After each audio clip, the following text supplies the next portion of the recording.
I haven't said this for a while. Wait for it. Welcome back to the shop. Welcome to Warped Legacy. Woo!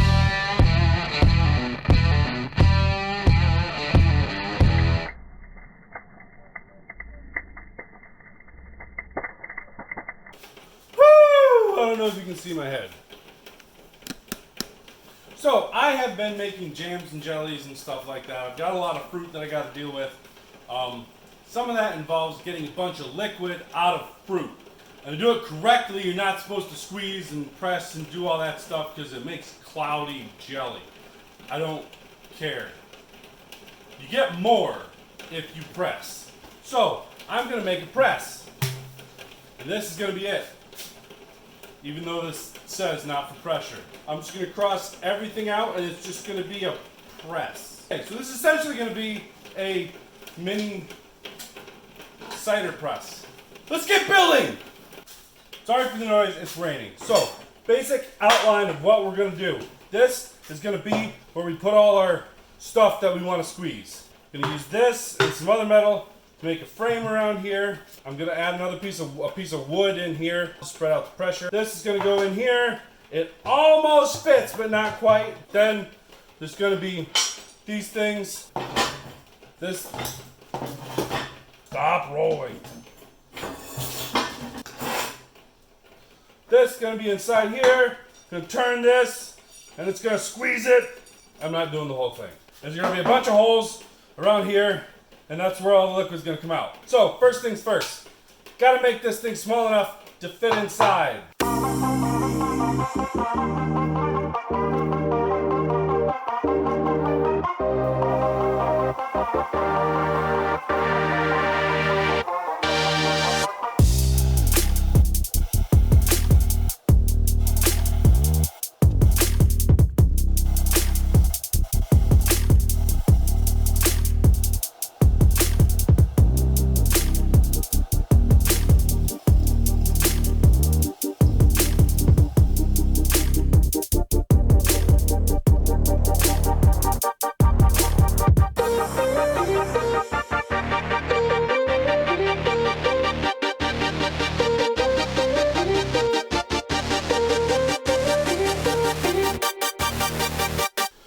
Sometimes you just don't have the right tool on hand. Don't let that completely stop you. Look around, be creative, think outside the box. I'm sure you'll figure something out. And don't forget your ear protection.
Alright, here we go. Everything has been washed.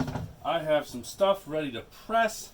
Now, I realize I made this thing way taller than I should, and this threaded rod here is actually just a little bit too short.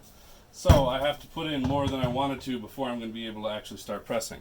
And it can take forever to screw that rod in and out because I made it really tall. So what I've got is I've got a bunch of crab apples. I'm making crab apple jelly. I boiled them, used this blender thingy to mix them all up. Now I'm going to dump them in here, and then take this, transfer it into here, and then this thing goes on top and presses. So let's get started.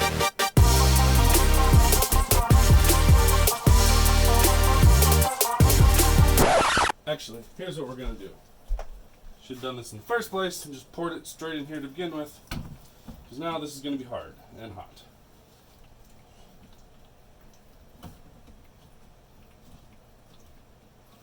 Just trying to get it in the tube. There we go, in the tube. Down you go.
Well, that worked amazingly well.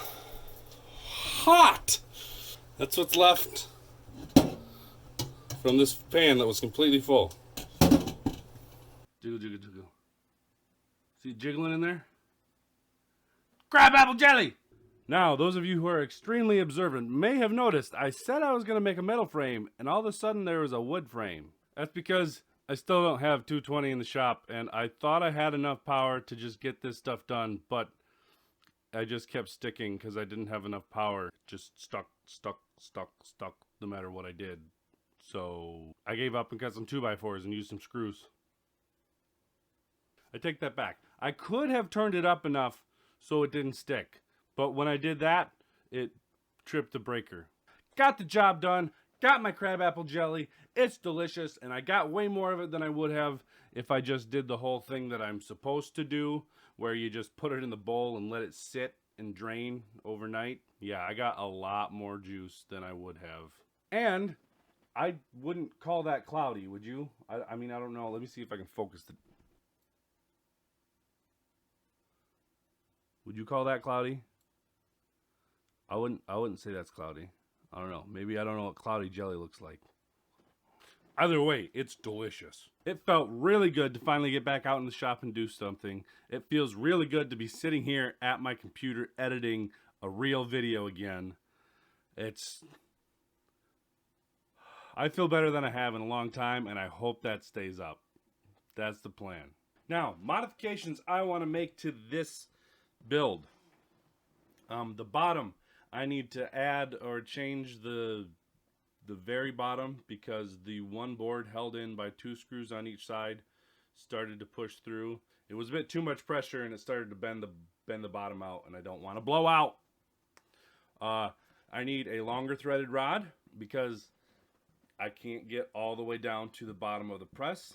The other batch that I did that was a little smaller than this, I couldn't fully compress it. So the plug that I'm left with came out more wet than this batch did. This batch, I got as much moisture out as I could with this thing, and it came out as a dry, hard brick, basically. And the other one was still mushy and soft. I want to do something so I can attach a drill to the end of the rod so I can,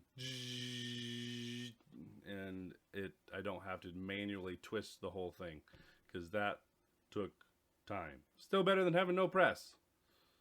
Well, like I said, I'm doing better. I'm actually doing now. I actually fired up the forge and hit some hot steel a little while ago. That was fun. I hurt my wrist. I was trying to rush and do it quicker than I should have. I got it done, but my wrist was sore for a few days after that. Yep. I recorded the process. I don't know if I'm going to actually make a video of it, because I never took any pictures or video of the finished product, and now I don't have them anymore. So, yeah. You saw a hint of it because in my new intro, the one time where I hit the hot steel, that's just happened a couple weeks ago. That's what that was. So, you got that anyway. You might get more. You're probably never going to see the finished product, though. Well, that's all I got for now. Thank you for visiting Warp Legacy. Until next time, I'm Twan. Go define your legacy.